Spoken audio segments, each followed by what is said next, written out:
and cheer for Brewer. Cheer for a Brewer victory.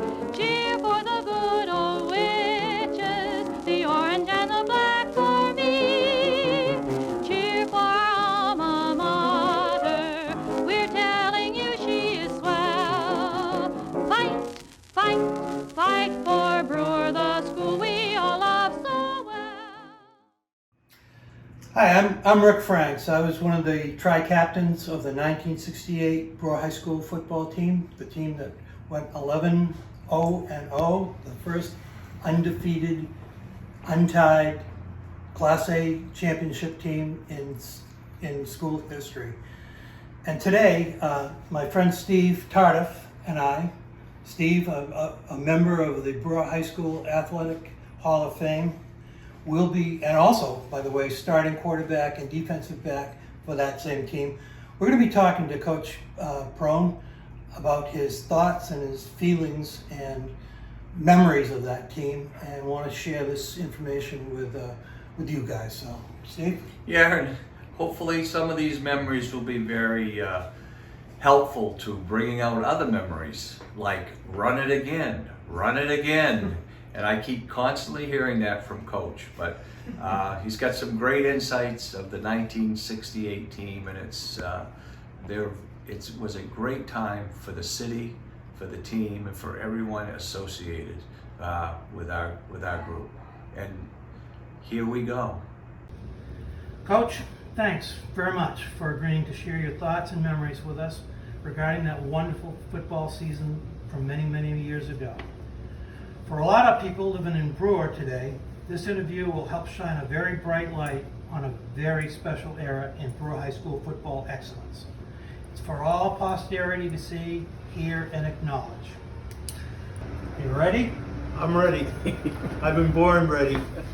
The first question is, Coach, what made you want to leave John Baps and apply for the Brewer football position?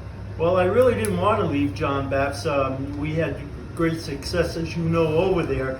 But when the Brewer football position opened up, Mr. Mealy called me and asked me if I was interested, that they were going to go into Class A and they were going to be having a change in the coaching staff. And the minute he said Class A, I knew that I wanted to, put myself against the best coaches in the state and try to be the next Brewer coach. It was a great chance for me to move up from B to A and see if I could compete in that category. In your mind, how long did you think it would take to get the Brewer program playing at a highly competitive level in Class A? I thought, to be honest with you, by the second year.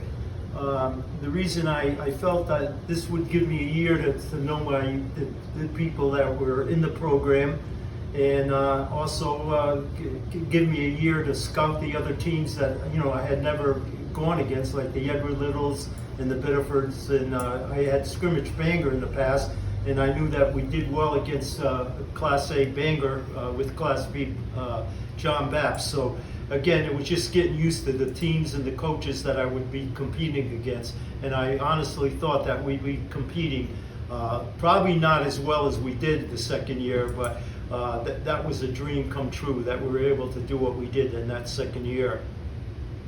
Based on the 1967 team performance, what were your 1968 preseason goals?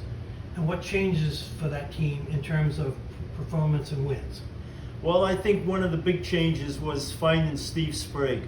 I've coached football for 38 years, and Steve ranks up there with Ralph Payne and some of the great players that I coached. I think he was a big game changer for the Brewer football team. After the 1967 season, we realized that we were going to have to make a lot of changes with our people. We took a lot of ends like Ronnie Gogan, Rick Franks, Mark McEwen, and a few others, Dana Folsom, and we moved them into the line. And that gave us speed and versatility in those positions. And again, as you know, in 1967, we were humbled by both Biddeford and Edward Little. And Edward Little was again in 1968 favored to win the North, and Biddeford, who is a reigning champion of 3 straight state titles, and had a 28-game winning streak, were favored to win it in the South. So I felt at that time that there were three key games, which were Everett Little that humbled us, Biddeford, which humbled us, and Bangor, which beat us in the last game of the season. And if we could compete with them, then I knew we could compete and maybe win the division. As the 1968 season progressed, did your goals change at all? Never. Back being young, I was kind of young and daring and always trying to do, things that people didn't expect us to do. And we got by the first three games, and of course, Edward Little came into town, and that was the key game. I felt if we could compete with them, then you people would gain an awful lot of confidence, and we could have a great year. And we did compete with them. And as you remember, we went into the last quarter, and we had I think a 3-point lead or something like that. It was a very, very close ball game, and we had the ball on our own 40-yard line with 4th down, and I sent in for Dana Corey to fake the punt and throw it off to Steve Sprague, which was a heck of a gamble. They probably would have booed me out of the stadium if it hadn't worked. And Dana did a great job. He went back into the punt formation, faked the punt, threw it to Steve Sprague, and we got the first down, and we went on down the field. Stevie, you made a great run there from about the 11-yard line to ice the ball game, and so the gamble paid off. And again, being young and aggressive football coach at that time, I don't know if I could be that aggressive now, but we took the gamble, which we did in a lot of ball games, and ended up winning that ball game. And from that point on, I knew that we were going to be a contender in Class A. Coach, when did you think that our team actually had the potential to make it to the state championship game and maybe even make it all the way? Well, again, I think everybody started to really believe when Biddeford came to town. Biddeford had won 3 state titles in a row. They were coming in with a 28-game winning streak, and Steve Sprague scored 2 touchdowns to put us ahead 14-12 with probably, I think, less than a minute to go. But Biddeford was knocking on the door. They were down on our 6-yard line. They had hurt us twice in the corner of the end zone with a pass. And I put Stevie Tardif into that position. And God was good, because they threw that pass there on their last play, 4th and 6 from the 6-yard line. If they completed it, they would have a 29-game winning streak, and they probably would have won their 4th straight state title. Steve intercepted the ball in the end zone. The Brewer fans went crazy. I went crazy. The whole team went crazy. And from that point on, we knew that we had a chance. We had another big game coming up with Bangor, and also Sanford at the time was supposedly a really good ball club too. But from the knocking off Biddeford, knocking off their 28-game win streak, that was one of the greatest wins in Brewer history, and probably still is the greatest win in Brewer history. Coach, were there any games other than what you've talked about already during the 68 season that really stood out in your memory? Well, the Sanford game was another real key game. They had a real good ball club as well. I didn't look at them in the beginning of the year because, again, I was focused on Edward Little and on Biddeford, who, as I said, won 28 games in a row and 3 state titles, and Bangor. But Sanford had a real good ball club, and they were capable of coming in and upsetting us, because we had just beaten Biddeford, and we were on a high. Usually when you have a big game like that, the next week you have a little low.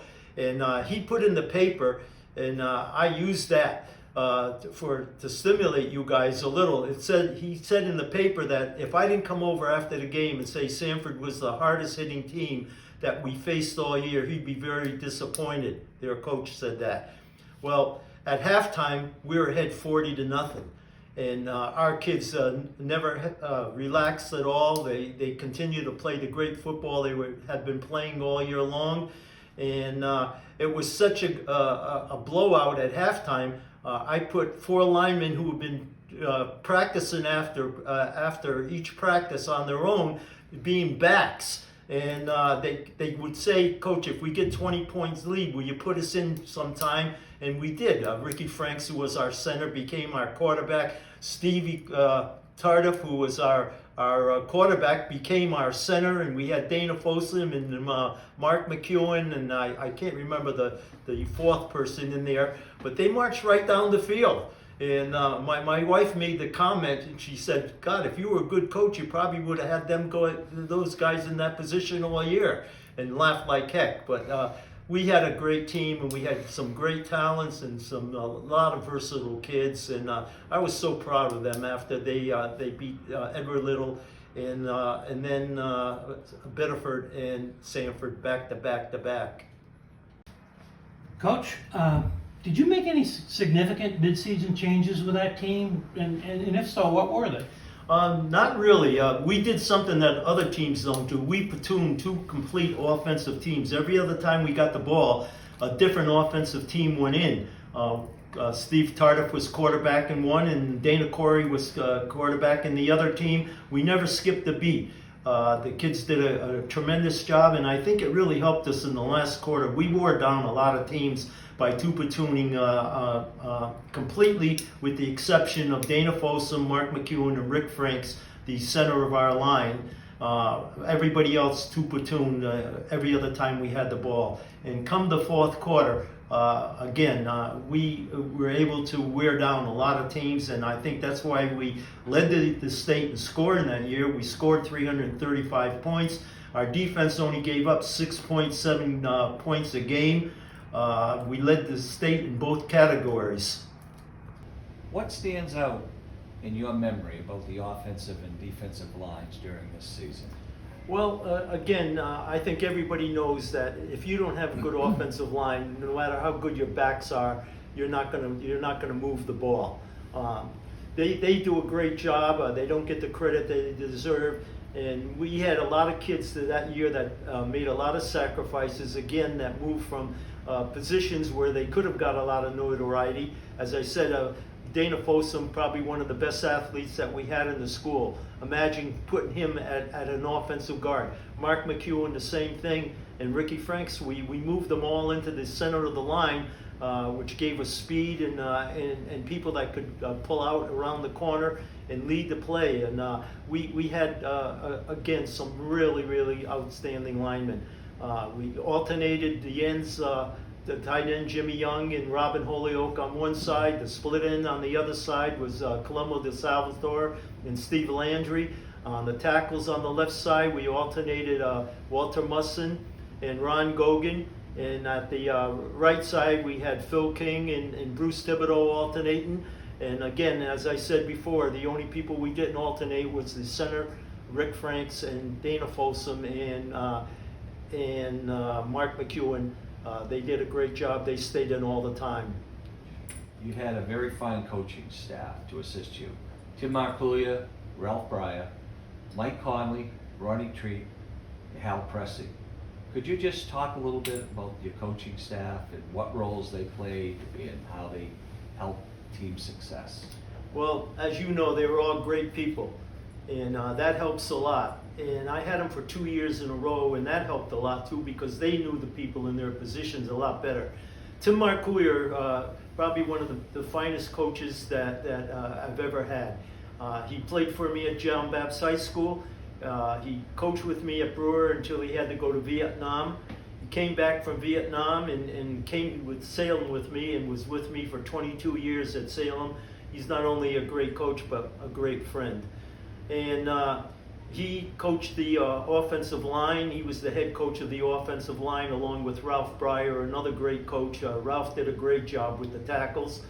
And then Mike Conley, I had picked up the year before too, and Mike fit in perfectly. He coached the offense and defensive ends, and he was the guy that called the play that we completed to Michael Legassi there.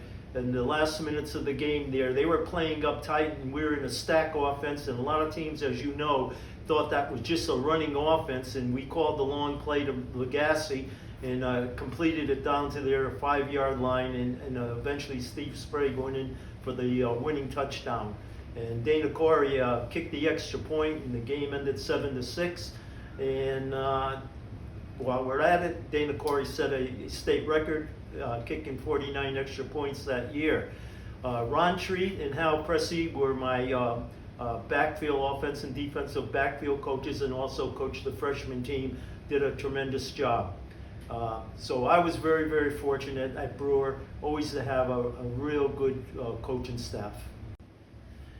Coach, in your opinion, what do you think was special about that team that led to the success that we achieved? Well, I like to think of them as the 3 Ds and a T, DDDT. And that was desire, dedication, depth, and togetherness. And I think that improved with each win. They were a special group. They worked well together, and that's a big thing in any football team. You got to like one another, and you got to respect one another, and the team did.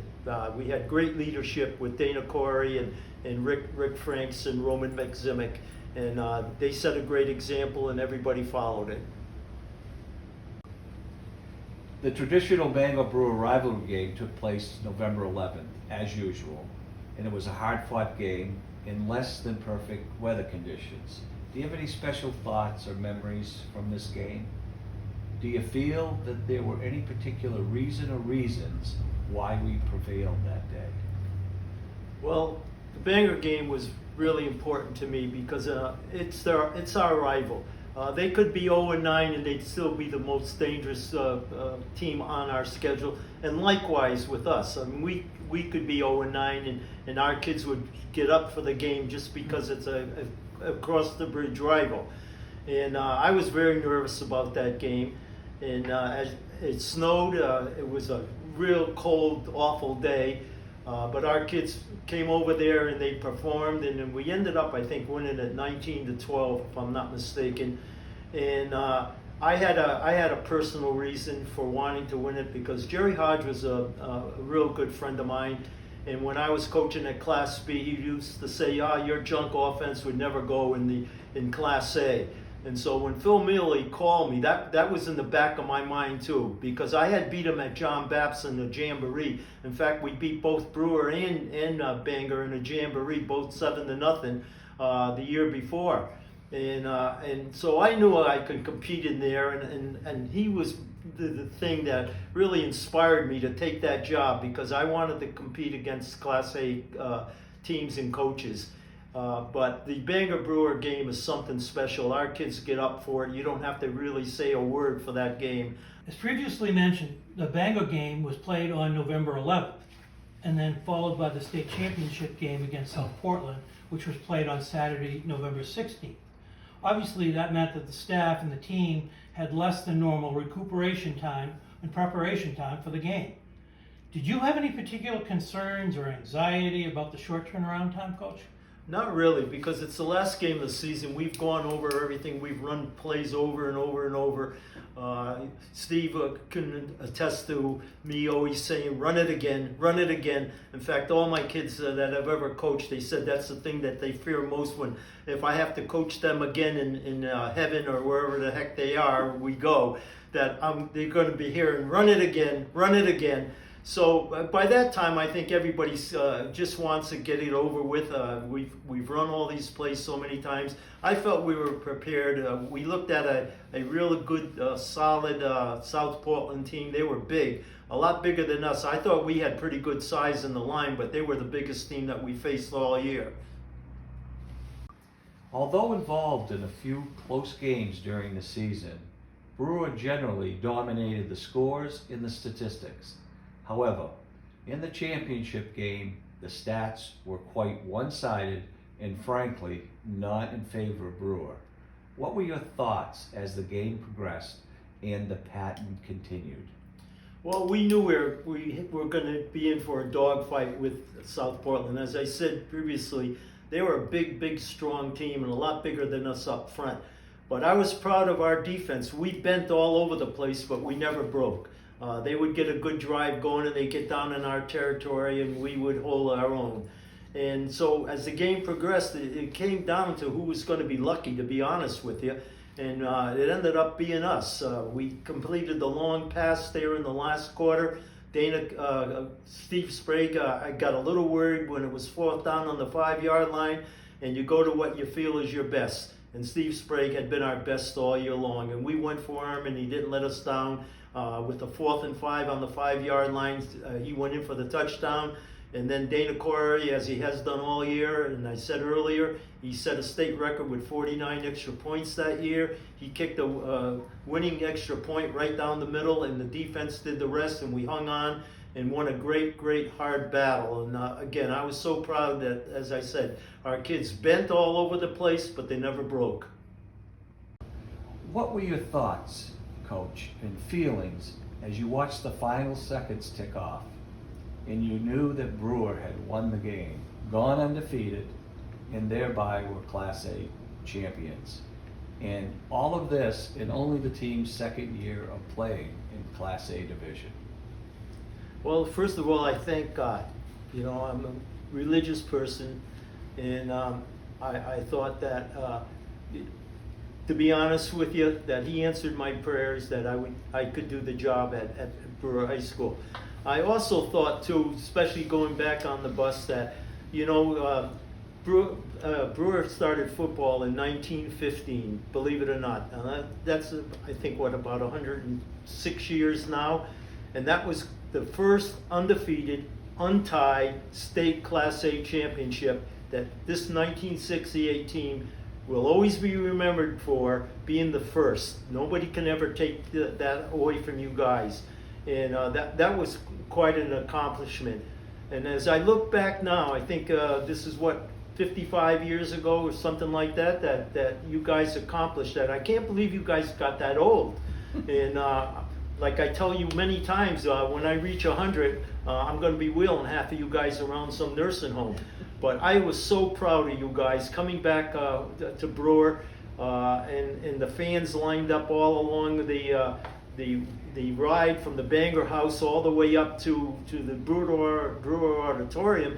And then when we got there, that place was just totally packed and people going crazy. The cheerleaders, as usual, doing a great job stirring up everybody. It's something that I'll take to my grave and never ever forget the feeling of coming up that road. I think we had the fire trucks and the sirens going from the police cars, and it was just a great moment in Brewer history. And I think it helped the 1970 team. They saw this. They were all sophomores on that 68 team. You guys set the example, and they followed that example and became a great football team as well. Coach, what do you think that the community's enthusiasm meant to the team's success? Well, let me put it this way. The community was our 12th man on the field. It all started, I think, as we left the gym.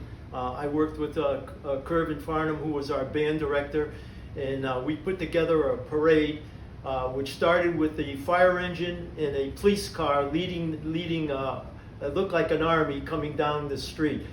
We had the fire truck, the police with the sirens going, followed by our great cheerleaders, and they did an unbelievable job that year. Then we had a big pep squad. We had flag girls, and followed by a band at that time, which was pretty near 100 students, and Kervin Farnham's band playing downtown. And then we had near 100 football players going single file down the street. And again, it looked like an army. When we came onto that field, we'd surround the field, and it was an awesome, as George Hale would say, it's an awesome sight to see, because the traveling squad, whoever were playing, they would bring 35 kids, and 100 football players would surround the field and then start their cadence, which boomed all over the place. And the crowd, the same way. They were all in the stands by the time that team arrived. They arrived early. And the enthusiasm was great. And as I said before, that's the 12th man on our squad. The whole community backed us up. It was the start of a great tradition at Brewer High School. And again, teams didn't like to take their warm-ups.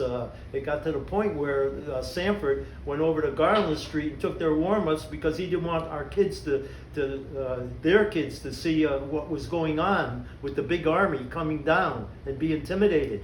It didn't help them, but they'd taken the warm-ups at Garland Street because it was still 40-0 at halftime. So they had to be intimidated anyway. Hey, Coach, would you please share with us some of your memories of your time coaching in Brewer and what made that experience so special? Well, I'll probably be honest with you that my 6 years in Brewer were the highlight of my life. Other than my family, I'm still close to so many people in Brewer, especially my football players. They're part of my family. I'm gonna get a little emotional, but you guys have been great. We've stayed together all these years, 55 years. Guys like Ralph Payne and Bobby Forty are on the 70 team. You guys that are here today, I feel you're my extended family. I love you guys, and you're in my thoughts all the time. And like I said, I get a little emotional, but you are like my sons, and the cheerleaders are like my daughters. I stay in touch with everybody, and they stay in touch with me, and that means so much to me. But again, those 6 years in Brewer were the highlight of my coaching career. Over Salem, I always tell everybody that if I lived to be 200 years old, I would never have an experience like I did at Brewer. Stand up and cheer for Brewer. Cheer for a Brewer victory. Cheer for the good old witches, the orange and the black for me. Cheer for our alma mater. We're telling you she is swell. Fight, fight, fight for Brewer.